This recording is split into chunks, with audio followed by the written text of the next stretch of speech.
শাক দিলাম, ধুলাম শাকটা ধুয়ে, ব্যাস আর দরকার নেই, থাক। কসলি কসলি ধুচ্ছি যাতে ময়লা আবর্জনা না থাকে। শাক একেবারে এমন করে ধোবো যে মানে এলাকা শাকের চিহ্ন থাকবে না। রান্নার আগেই রান্না করে ফেলবো।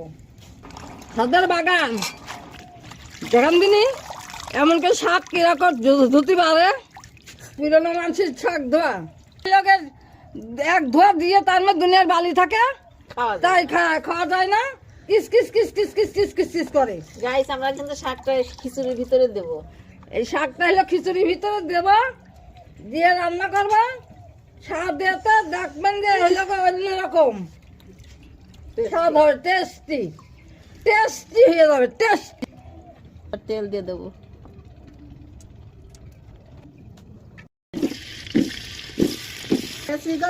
দিয়েছি, খুব মজা লাগবে।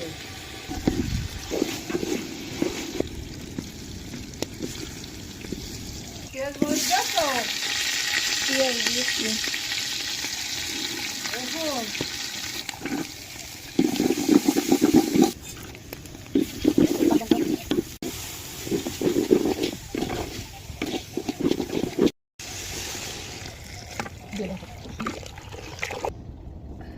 দিলেন মরিচের গুঁড়ো, হলুদের গুঁড়ো, জিরের গুঁড়ো দিলাম।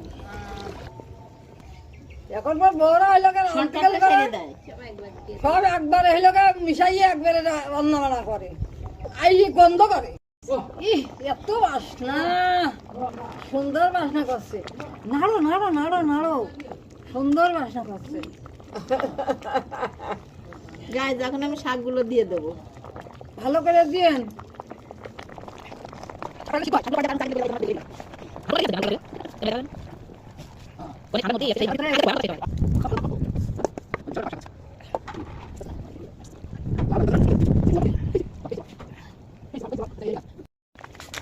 আদার গুঁড়ো দিয়ে দিচ্ছি, ভাজা জিরের গুঁড়ো দিচ্ছি। হাজিরের গুঁড়ো তেজ যা হবে গো, আহারে সুন্দর তেজ হবে। হাইতে খেয়ে ফেলাই। খাবা? বিসমিল্লাহ।